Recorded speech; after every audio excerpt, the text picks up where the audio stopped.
Boa noite a todos, que a paz do Mestre Jesus possa estar envolvendo a cada um de nós neste momento. Muito feliz por estar aqui novamente, para darmos continuidade aos nossos estudos, feliz por estar com vocês, meus irmãos, minhas irmãs, de Ideal Espírita. Nós vamos aqui para a nossa segunda aula do ano 2025, vamos dar continuidade nesse curso de Educação Mediúnica da Seara de Jesus. Mas, antes de mais nada, vou pedir a todos aqueles que puderem que cerrem os seus olhos, eleve o seu pensamento à pátria maior e agradeça a oportunidade de estar aqui, mais uma vez, neste dia maravilhoso que Deus nos concedeu para que pudéssemos nos melhorar um pouco mais. Vamos agradecer ao Mestre Jesus, que está no comando desta nau. Agradecer os nossos mentores, os mentores desse trabalho, porque com certeza, sem eles, seria muito mais difícil de estarmos aqui.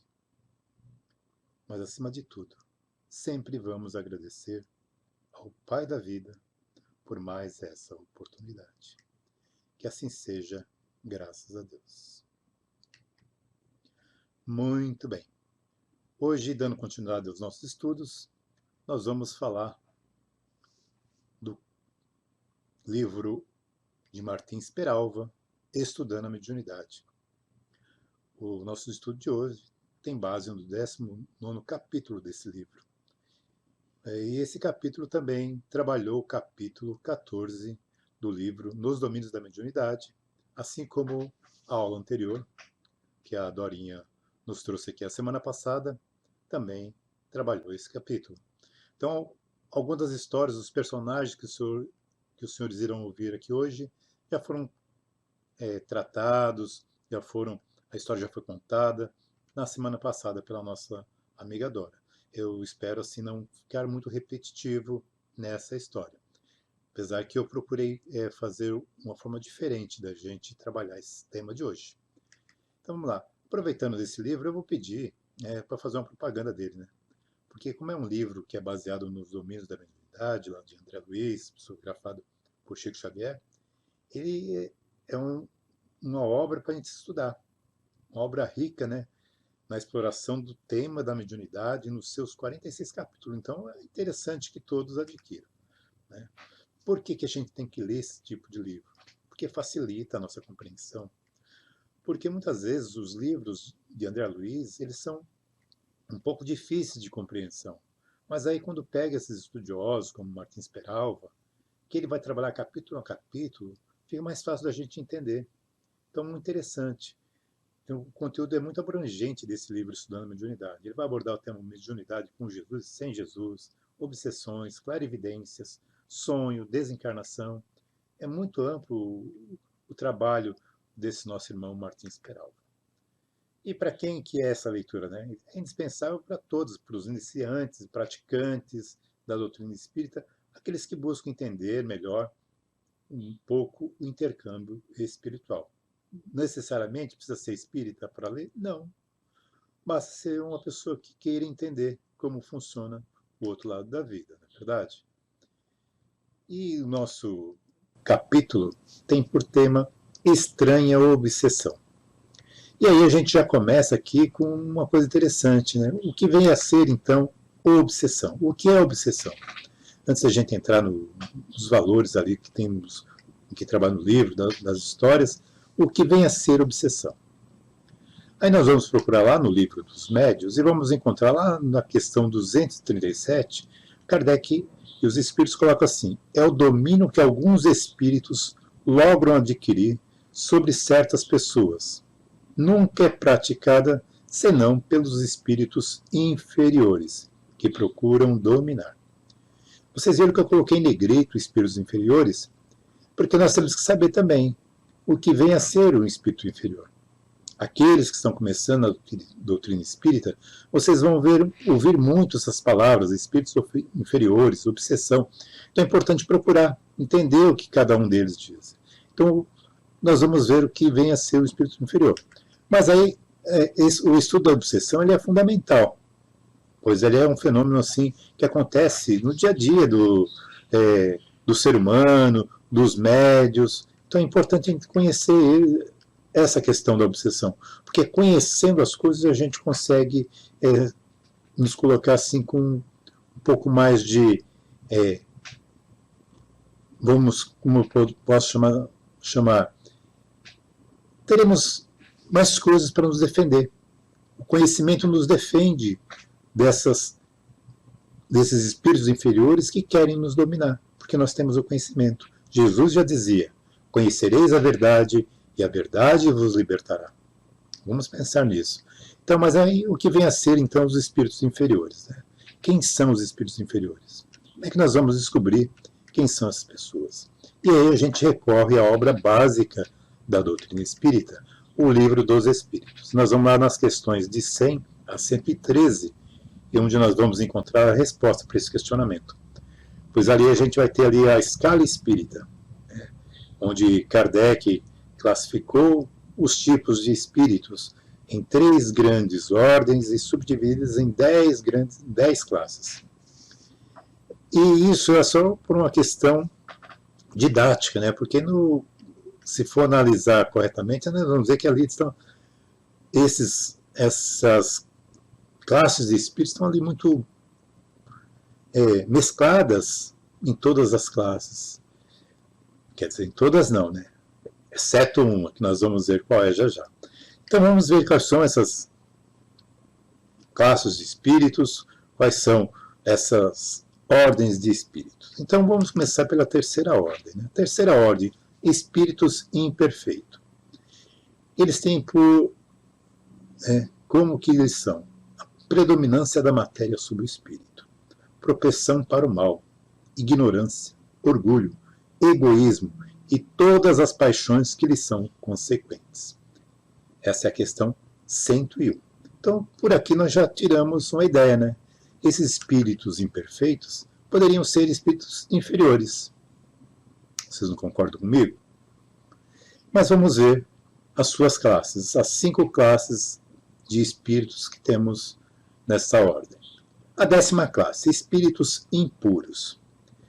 Aqueles que são inclinados ao mal, que fazem desse mal o objeto de suas preocupações. Eles não se preocupam com outra coisa, apenas em fazer o mal. Nos parece um espírito inferior. Vocês não concordam comigo? Porque quando a gente fala inferior, não é inferior em conhecimento. A gente fala inferior em moral, aquela questão de moral.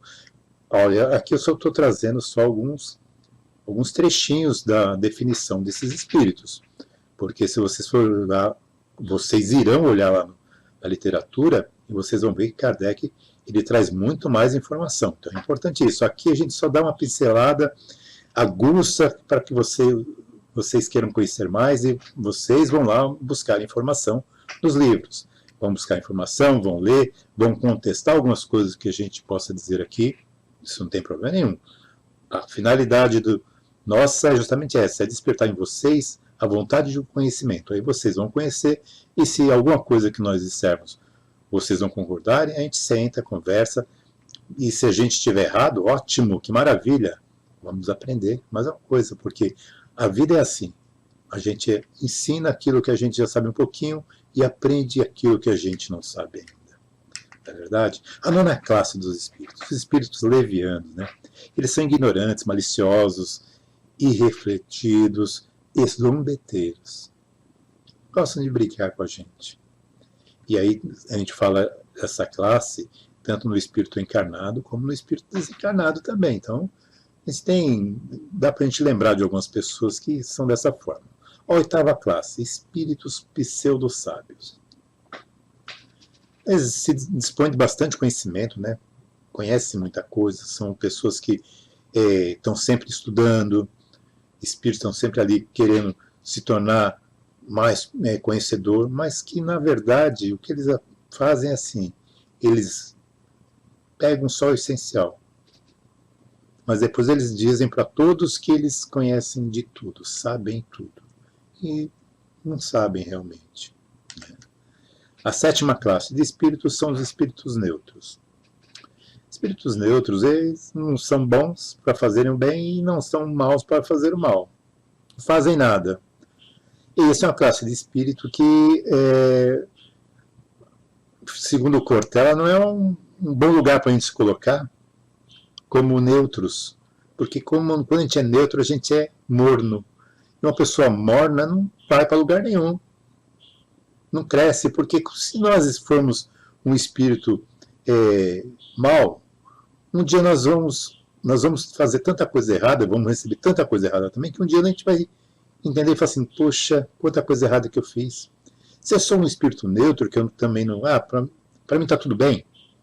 Então eu não olho a maldade do outro, não olho a bondade do outro, eu não aprendo. Então é importante que a gente esteja no bem.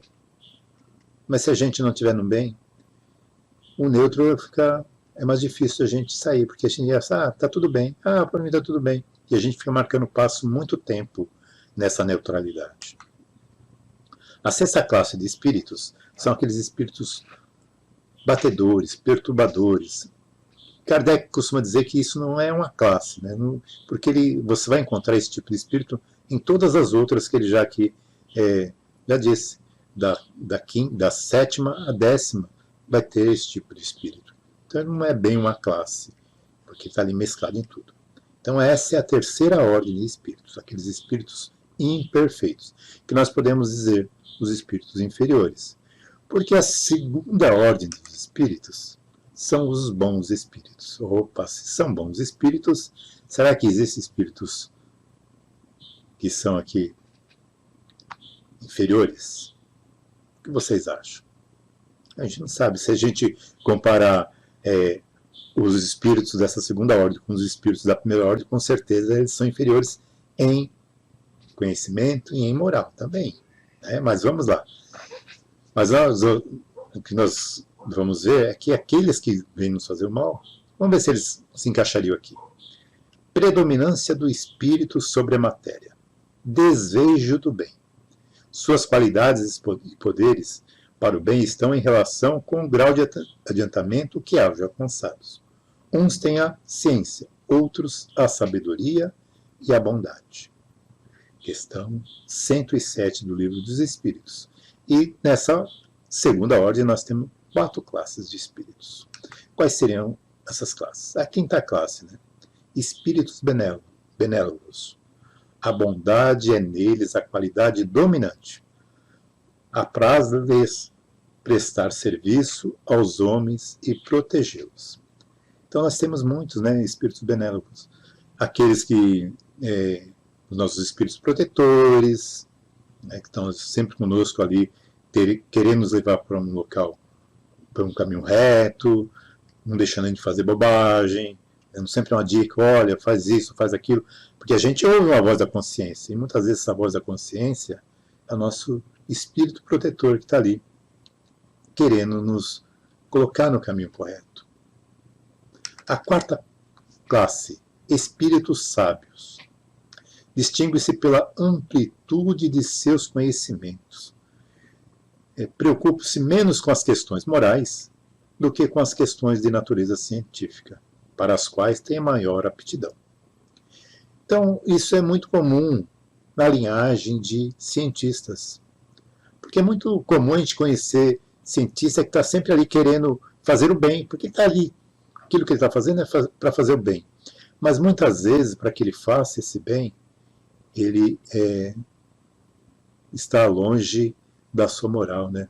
Ele age de forma que nem sempre aquilo que ele está fazendo, aos olhos de uma pessoa do bem, é correto.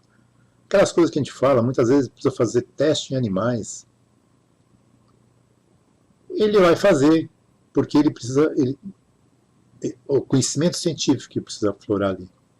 Seria muito bom se a ciência e a moral andassem juntas. Né? Mas são duas asas que elas não crescem juntas, não. Essas são as duas asas que nos levam a Deus. Né? A asa do conhecimento e a asa da moral. Mas elas não caminham juntas. Mas vai chegar um momento que esse irmão sábio, ele vai ter cumprido a meta dele de alcançar algo de bom para a humanidade. E aí vai desencarnar, reencarnar, e quem sabe na próxima ele venha já, não como um espírito sábio, mas quem sabe com um espírito de sabedoria. Um espírito de sabedoria, que tem as qualidades morais da ordem mais elevada, que é o que caracteriza eles. É lá na questão 110. Qual é a diferença de sábio e de sabedoria? Né? A sabedoria, ele sabe, já tem esse saber da ciência, mas também tem a sua moral. Isso é maravilhoso. E aí nós temos a segunda classe dos espíritos. Essa classe é uma classe assim onde todos nós gostaríamos de estar. Onde todos nós gostaríamos de chegar.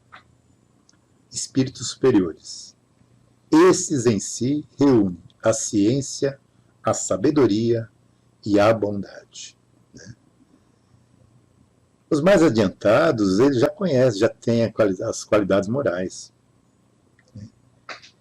E eles não estão ainda completamente desmaterializados, não, gente. Né? Não são ainda espíritos perfeitos. Porque se tivesse materializado, já seriam espíritos perfeitos. Eles têm um quê ainda da matéria, mas são espíritos superiores. E aí a gente pode tentar, nessa nossa estada aqui na Terra, nesse nosso estudar a doutrina espírita, querer saber um espírito superior. Podemos citar vários, mas vamos falar de um, porque com esse certamente nós não cometeremos erros. Porque muitas vezes a pessoa se coloca, a gente acha que é um espírito superior, mas na verdade ele está lá ainda na terceira ordem, né? Está se fazendo de aqueles espíritos sombeteiros. Nós vamos ver como é que eles conseguem isso um pouquinho mais à frente. Mas vamos falar de um espírito superior que realmente merece estar na condição que está. Um espírito que, após desencarnar, foi convidado para ir para esferas superiores. Não precisava mais ficar aqui no planeta Terra, nas cercanias do planeta Terra. Ele foi convidado. Mas ele é tão bom, né, que ele pediu permissão para continuar no planeta Terra.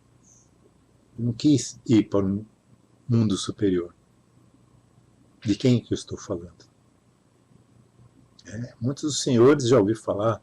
Qual é quem no chat? Quem é esse irmão querido que está conosco até hoje, mesmo podendo estar no mundo superior? Isso, muita gente já colocou. Vamos aqui dizer quem é esse irmão. Esse irmão é Bezerra de Menezes. Bezerra de Menezes, quando desencarnou, ele foi convidado por Maria Santíssima para subir para mundos superiores. Mas ele pediu, ele rogou a Maria Santíssima que permitisse ele continuar aqui, porque enquanto tivesse um irmão sofredor no planeta Terra, ele não seria feliz, onde quer que ele estivesse, que não fosse ajudando um irmão aqui da Terra. Então ele sabia que se ele fosse para o mundo superior, ficaria muito mais difícil dele ajudar. Então ele está aqui com a gente ainda hoje, nos ajudando. Esse realmente é um espírito superior. Com esse a gente realmente não era. Mas tem vários outros que nós conhecemos por aí. Encarnados, a gente tem as nossas dúvidas. Pode ser que tenha. Desencarnados bastante. É um local que todos nós chegaremos um dia. Vai depender de cada um. A caminhada é de cada um. Né? Nós estamos numa caminhada. Temos muitos do nosso lado. Mas ninguém vai dar o passo por nós. Nós é que teremos que dar esses passos. E aí vamos para a primeira ordem dos espíritos. Os espíritos puros, né? Nenhuma influência da matéria. Superioridade intelectual, moral absoluta com relação aos espíritos das outras ordens. E aqui só tem uma classe de espíritos, né? Que é a primeira classe, a classe única. Os espíritos que compõem, percorreram todos os graus das escalas e já se despojaram de todas as impurezas da matéria, tendo alcançado a soma de perfeição de que é suscetível a criatura. Não tem mais de sofrer provas nem expiações, não estando mais sujeitos a reencarnações em corpos perecíveis. Realizam a vida eterna no seio de Deus. É poético isso, né? Mas aí a gente vai lembrar de quem? De Jesus, né? Mas olha só, quando Jesus foi ali um dos organizadores do nosso planeta, ele já era um espírito puro. E de lá para cá, da formação do nosso planeta, olha quanto tempo passou. Será que ele estacionou? Ele estacionou naquilo que nós temos capacidade de conhecer, naquilo que nós temos capacidade de tentar entender. Mas certamente ele está cada vez mais puro. Porque mesmo dentro dessa classe de espíritos puros, existem aqueles que são mais puros ainda. Porque com o tempo você vai chegar, e nós vamos chegar próximo à perfeição divina. Não seremos perfeitos como Deus, né? Porque o único perfeito é Deus. Mas seremos os seus mensageiros, os seus ministros, e vamos executar as ordens dele com harmonia universal, como Jesus fez. E quando o homem, ou quando a criatura estiver colocando tudo a perder, aí eis que aquele espírito puro se prontifica e vir na matéria grosseira para mostrar-nos o que é o amor de Deus por nós. Onde nós só tínhamos o medo, sentimos o medo, ele vem nos mostrar o amor de Deus. Certamente esse espírito ele estava muito aquém de outros espíritos puros, a quem alguns denominam como anjos, arcanjos, serafins. Sim, porque ele já estava, era o filho dileto de Deus, né? Colocando na nossa concepção que nós conhecemos aqui, desse planetinha que nós conhecemos, dessa obra linda que ele fez para nós. Estamos aqui, nos aprimorando a cada dia, certo? Então, será que vocês já conseguiram descobrir em qual classe vocês estão como espíritos? Em qual ordem nós estamos? Né? Com certeza nós estamos na primeira ordem. Se tiver alguém da segunda ordem aqui, que maravilha! Venha aqui nos auxiliar, porque você é um espírito bom. Então, agora, enquanto a gente não consegue, estamos lá, eu me coloco ainda na terceira classe, na terceira ordem de espíritos. Qual classe? Poderia estar ali entre a sexta, né? Não sei, mas saber. Mas vamos seguir em frente. E aí nós vamos falar, então, da questão do livro, da obsessão que nós encontramos no livro. Essa estranha obsessão. E por que estranha, né? Porque tradicionalmente a gente entende obsessão como algo que acontece sempre dos desencarnados contra os encarnados, em diversos tipos de obsessão.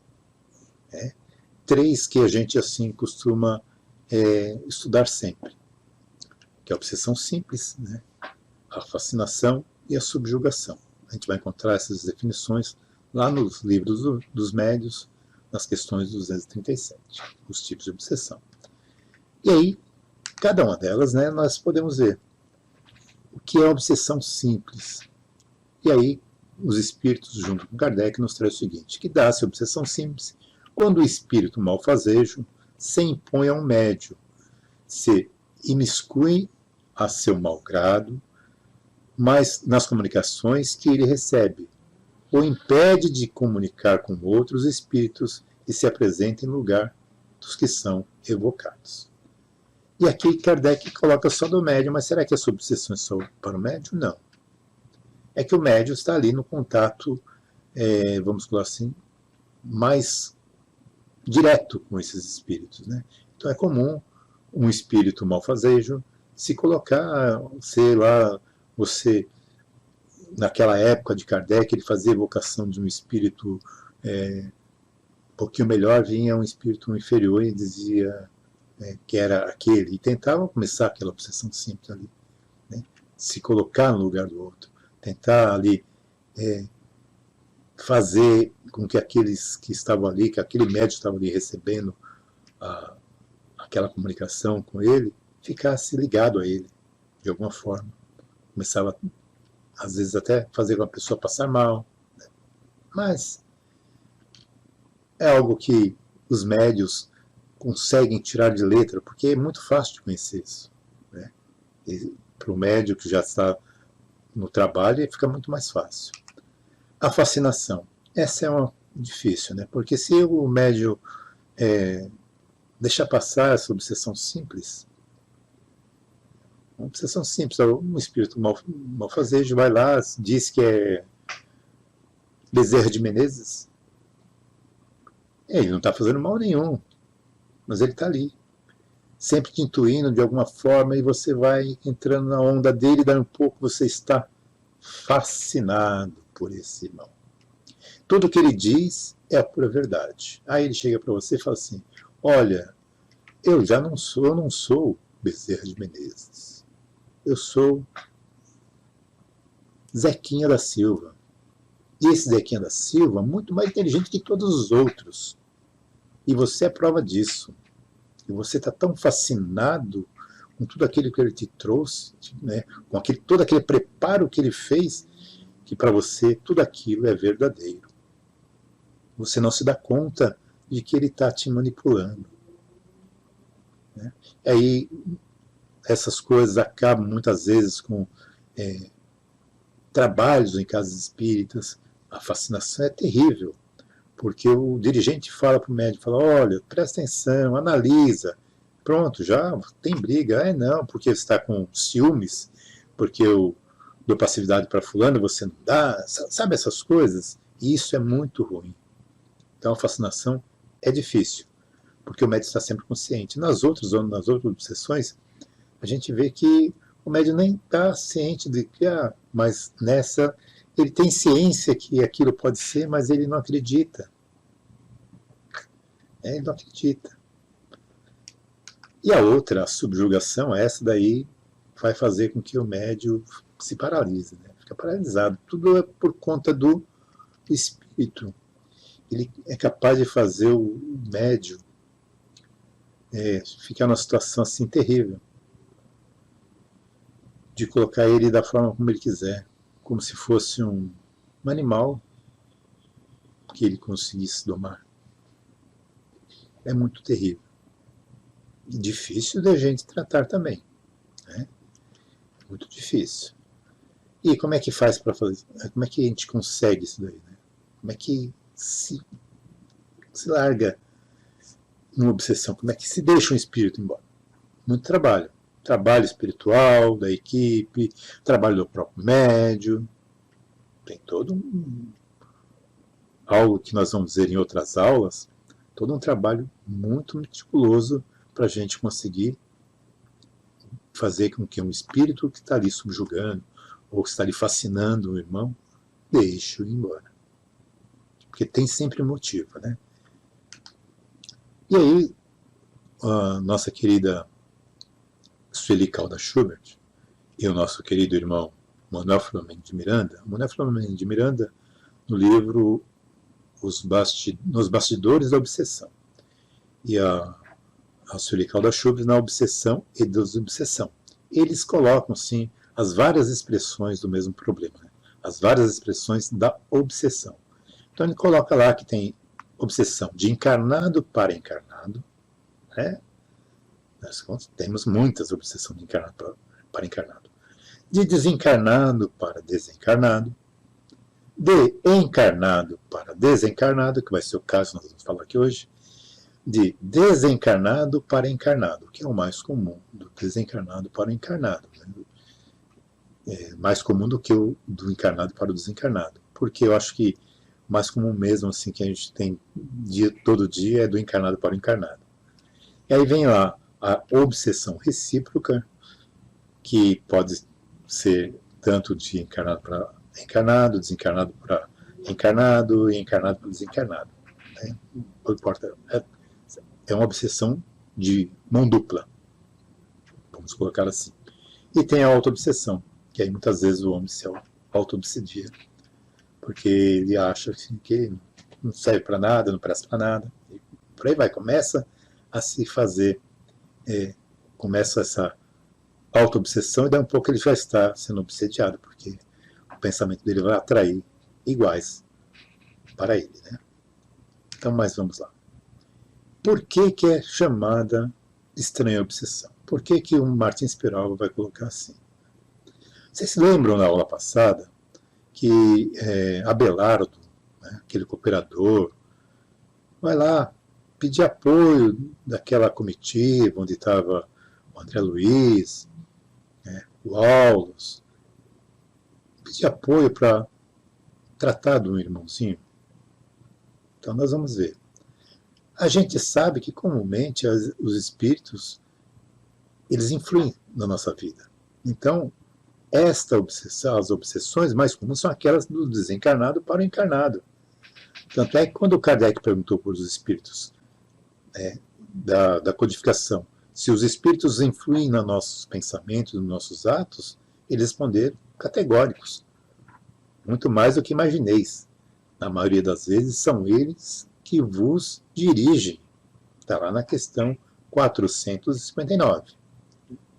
E lá a gente pouco fala dessa influência do encarnado sobre os espíritos encarnados. Então essa obsessão ocorre quando os vivos atraem os mortos com pensamentos desequilibrados. Vocês lembram da irmãzinha que a Dora falou? A irmãzinha, qual era o nome dela? Sara, né? Então esses espíritos, eles sofrem, lutam para se libertar dessa influência prejudicial. Mas no caso aqui, é um pouquinho além, né? Vamos ver? Então, vamos lá. Então, aquele irmão chega e fala assim para o nosso querido Aulos, fala: meu caro assistente, venho rogar-lhe auxílio em favor de Libório. O socorro do grupo mediúnico melhorou-lhe as exposições, mas agora é a mulher que piorou, perseguindo-o. Se a gente não tivesse falado nada e tivesse lido esse parágrafo, a primeira coisa que a gente ia ter, assim, o raciocínio nosso ia dizer assim, que esse Libório era um espírito encarnado que tinha passado por uma casa espírita, que tinha recebido um socorro daquele grupo mediúnico, e a mulher era o espírito desencarnado que estava ali perseguindo. Essa era nosso raciocínio. Mas, na verdade, Libório, ele não é o encarnado. Libório era o desencarnado. Ela, a mulher, é a encarnada. E o persegue. Só que ali, Libório, ele era um espírito desencarnado, mas que também aproveitava para obsediar aquela mulher, Sara. Eles tinham sido casados, né? E ele ali, depois desencarnado, continuou vampirizando essa irmã. E ela, da mesma forma, começou a obsediá-lo nos seus momentos de sono. Ali ia lá, onde ele estava, não deixava ele descansar, não deixava ele em paz. Então isso tornou uma paixão assim muito forte e descontrolada que eles tinham na vida, passou para o mundo espiritual. Ficou tão difícil que se tornou uma coisa chamada simbiose obsessiva, como o Martins Peralva nos coloca. Ela deve ser muito dolorosa, né? Complexa, mas uma coisa é certa, os dois vibravam na mesma frequência. Então esse irmão foi lá pedir auxílio para Libório. E, evidentemente, Aldos não deixou isso assim, falou, não, nós vamos ajudá-lo. Mas antes da gente entender o que o Aldos foi fazer, vamos entender o que é simbiose obsessiva. Por que ela acontecia, né? Que o pensamento da irmã encarnada, isso o Aldos vai dizer lá, depois que ele vai lá visitar o irmão onde ele está, ele fala assim, o pensamento da irmã encarnada, que o nosso irmão vampiriza, está presente nele, atormentando. acham-se sintonizados na mesma onda. É um caso de perseguição recíproca. Eles foram lá, naquele grupo socorrista onde estava esse irmão, e Alves foi lá e ele falou, tá difícil. Como é que nós vamos resolver isso? Vamos tentar entender. Porque a simbiose, né, algo assim, essa simbiose obsessiva, ela é algo que é uma obsessão recíproca. Ponto. Só que olha só o que é essa obsessão recíproca. O mesmo ódio que nutre um dos obsessores é o alimento do outro. Existe sofrimento de parte a parte. A obsessão, assim mantida, traz satisfação para os dois. Naquele momento que ele está fazendo aquela coisa de ruim que o outro está sentindo, ele está feliz. Essa coisa dessa simbiose é tão forte, essa obsessão recíproca começa a ser tão forte que a simbiose, que é uma coisa, no caso aqui ainda espiritual, ela pode se tornar física. Porque, veja só, esse irmão Libório e essa irmã Sara estão lá, um obsediando o outro, um querendo ver o outro piorar. O que vai acontecer? Eles têm uma paixão tão grande que não podem ficar separados, vão ter que nascer juntos. Aí eles vão nascer na mesma família, para aprender a se amar, mas um amor diferente, não vai dar certo, e vão desencarnar e vão continuar se obsediando. Aí vai chegar um dia que eles vão ter que nascer como gêmeos chifópagos. Já ouviram falar em gêmeos chifópagos? Nasce ali com parte do corpo grudado no outro.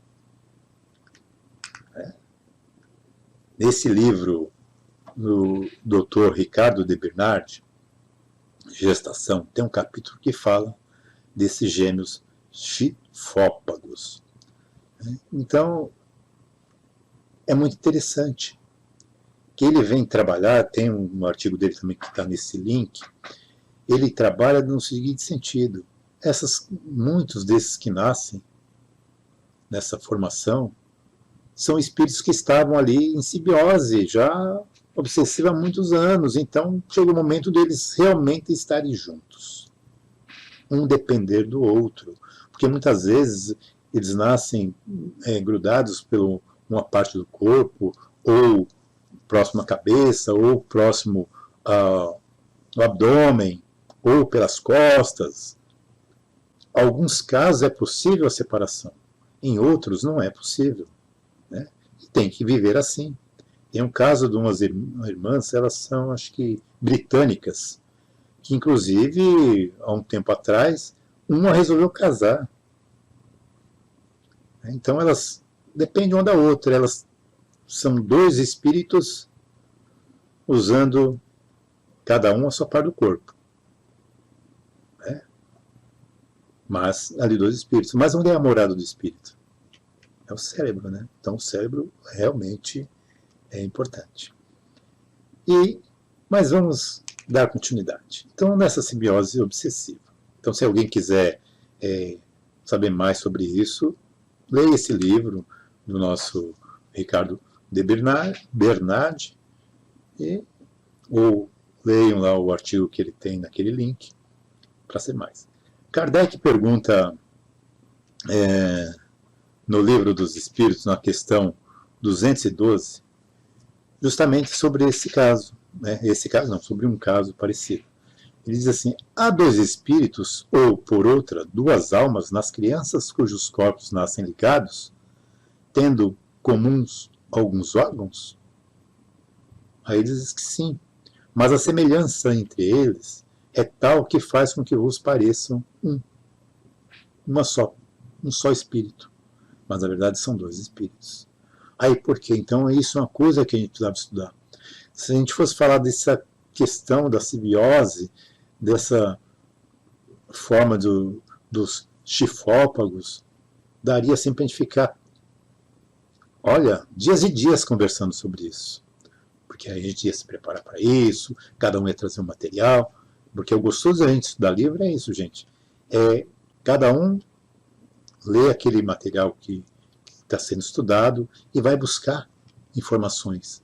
E aí, muitas vezes, um capítulo que de 2 páginas, você fica lá 4, 5 encontros para decifrar todo ele, porque é tanta informação que você acaba tirando.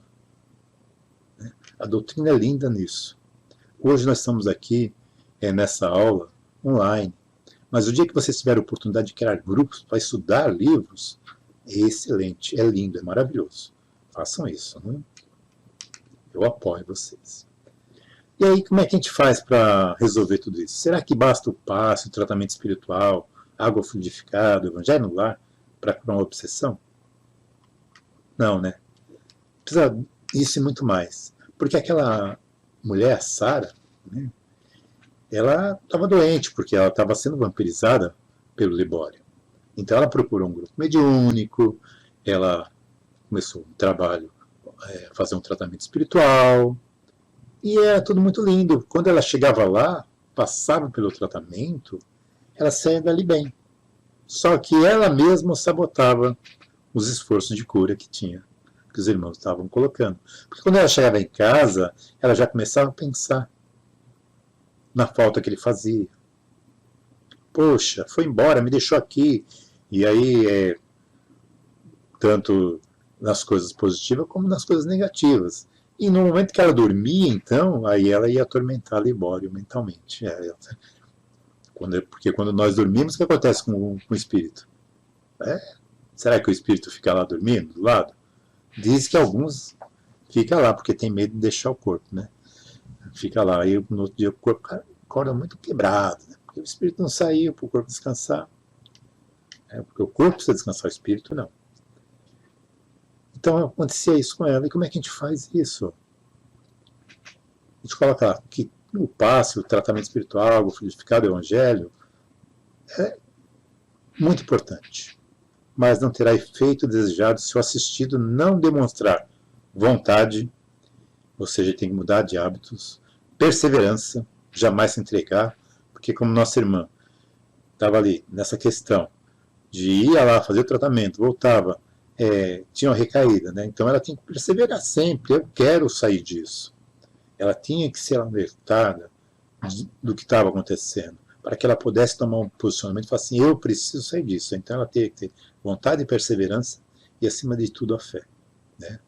Porque, como Jesus dizia, aquelas pessoas que procuravam a ele, e ele apenas fazia imposição de mão ou tocava e a pessoa saia curada, vá, que a tua fé te curou, mas não voltes a pecar, né? Para que algo de pior não lhe aconteça. Então, a gente tem que ter fé, tem que ter fé na gente mesmo, na espiritualidade amiga. A fé é primordial. Vamos em frente. Aí Martins Peralva, ele vai terminando o capítulo e ele traz para nós algo mais ou menos nesse sentido, né? Cuidar de alguém com obsessão não se resume a simplesmente expulsar o espírito obsessor. Primeiro que a gente não expulsa ninguém, não existe expulsar o espírito, né? A gente convence ele de ficar um pouquinho lá com a gente, lá nos trabalhos espirituais, depois, se ele quiser ir embora, ele vai. É crucial auxiliar o assistido a se esclarecer e a cooperar ativamente no processo de cura. Centros espíritas devem, portanto, além de oferecer o tratamento mediúnico, proporcionar acesso aos estudos doutrinários e evangélicos. Isso ajuda o assistido a entender seu papel na cura, tornando parte ativa do processo. Leitura, estudo e meditação, orientados corretamente, renovam a mente, permitindo a libertação espiritual definitiva. E quando a gente lê isso daí, você fala assim, nossa, que bonito. E a gente sente buscar na doutrina espírita, nós temos 2 questões, pelo menos, que vai nos mostrar que isso é verdadeiro. Vejam só, a pergunta 467. Pode o homem eximir-se da influência dos espíritos que procuram arrastá-lo ao mal? Pode, visto que tais espíritos só se apegam a quem pelos seus desejos os chamam ou aos que pelos seus pensamentos os atraem. Se a gente mudar o pensamento, se a gente mudar a nossa forma de aquilo que a gente quer, se a gente quiser só o bem, nós vamos nos afastar desses irmãos. E a outra questão é a 909. Poderia sempre o homem, pelos seus esforços, vencer as suas más inclinações? Porque às vezes eu não posso, não consigo. Ele, sim, porque quando essas nossas más inclinações são que fazem a gente atrair esses espíritos inferiores que começam a nos obsidiar. Por exemplo, a gente tem, vamos supor, tem uma inclinação para o álcool. Mas se eu não dominar essa inclinação, se eu não vencer essa má inclinação, eu estarei já repleto de espíritos que querem que eu vá tomar uma pinguinha. Porque a gente nunca vai viver sozinho. Aí os espíritos respondem assim, sim, e frequentemente fazendo esforços muito insignificantes. O que lhes falta é a vontade. Com poucos dentre vós fazem esforços. A gente tem que se esforçar, sabe, gente? 24 horas por dia. 24 horas por dia. Inclusive quando o corpo está descansando. Quando o corpo está descansando pelo sono, nós ficamos livres do corpo por um tempo. Mas, quando a gente sair dali, para onde nós vamos? Olha só o que os espíritos falaram para Kardec referente ao sono. Durante o sono, a alma reposa com o corpo? Eles falam, não, o espírito jamais está inativo. Durante o sono, afrouxam-se os laços que o prende ao corpo, e não precisando este então de sua presença, ele se lança pelo espaço e entra em relação mais direta com outros espíritos. Ora, se eu tenho um péssimo dia, se eu tenho péssimos hábitos durante o dia, quando for à noite eu terei os mesmos péssimos hábitos. Estarei com os mesmos espíritos inferiores. Então eu tenho que estar ali, eu tenho que ter vontade de fazer diferente 24 horas por dia. Aí Kardec pergunta assim, pode a atividade do espírito durante o repouso ou o sono corporal fatigar o corpo? Ele falou, pode, pois que o espírito se acha preso ao corpo qual balão cativo ao poste. Assim como as sacudiduras do balão abalam o poste, a atividade do espírito reage sobre o corpo e pode fatigá-lo. Quem aqui já teve aqueles famosos pesadelos, que a gente está correndo de alguma coisa, de um mal, né? Geralmente a gente corre de coisas ruins, e quando a gente acorda de sopetão, a gente está suado. É porque, graças a Deus, não está ali desligado completamente, né, o espírito do corpo. O espírito seria bom, porque ele estaria ali, mas o corpo não, né? Nós temos muito ainda, nós, espíritos encarnados, queremos continuar aqui. É bom sair daqui sem cumprir a meta, porque senão a gente vai ter que voltar só para fazer essa meta. Não é legal, não. Então, vamos ficar até o máximo. E aí, como é que a gente se prepara para o sono? Como é que a gente vai se preparar para o sono físico, então? Para a gente ter um bom sono, um bom descanso, para o espírito ir para um bom local. Como é que a gente faz isso? E aí nós vamos de novo numa linda obra do Espiritismo, lá no capítulo 28, Coletânea de Preces Espíritas, no item 38 do Evangelho segundo o Espiritismo, a hora de dormir. E diz assim, o sono tem por fim dar repouso ao corpo. O espírito, porém, não precisa de repousar. Enquanto os sentidos físicos se acham entorpecidos, a alma se desprende em parte da matéria e entra no gozo das faculdades do espírito. O sono foi dado ao homem para a reparação das forças orgânicas e também das forças morais. Enquanto o corpo recupera os elementos que perdeu por efeito da atividade da vigília, o espírito vai retemperar-se entre outros espíritos. Mas se eu vou me retemperar com espíritos que não são bons, eu vou voltar pior. Então a gente tem que trabalhar nisso. E aí continua essa parte que é a preparação para a hora de dormir. Ele vai falando assim, alguma coisa do tipo assim: durante o sono, o espírito se liberta temporariamente. Pode receber intuições por meio do que vê, do que ouve e dos conselhos que recebe. Esse momento é uma oportunidade para crescimento, mas nem todos aproveitam de forma positiva. Espíritos com más inclinações buscam más companhias e locais que alimentam seus instintos inferiores. Para evitar isso, é importante elevar o pensamento a Deus antes de dormir, pedindo a presença de espíritos bons. Assim, ao despertar, a pessoa se sentirá mais fortalecida contra o mal e mais corajosa durante as dificuldades. Olha aí, vamos elevar, fazer a nossa oração.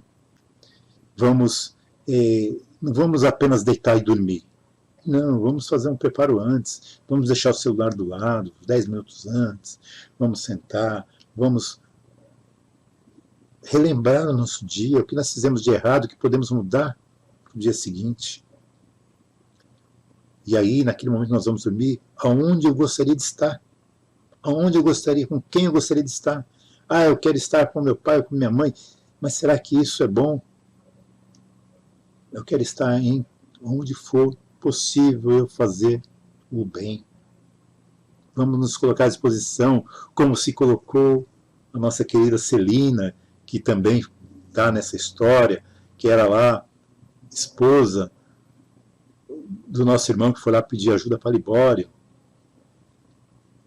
Ela continuava encarnada, mas no momento que foram socorrer esse irmão, da irmã que estava ali, ela estava junta, porque ela estava no processo do sono.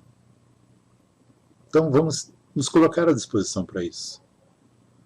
Assim nós vamos ajudar aqueles que necessitam. Porque se nós ficarmos sofrendo por aqueles que já passaram para o lado de lá, eles vão sentir o nosso sofrimento e vão sofrer também. Nós precisamos desapegar, sentir saudade, mas uma saudade boa, uma saudade que nos traga boas recordações. E se aquela pessoa que desencarnou só nos deixou más recordações, que bom, não vamos lembrar das más recordações, porque não leva a nada. Então sejamos nós.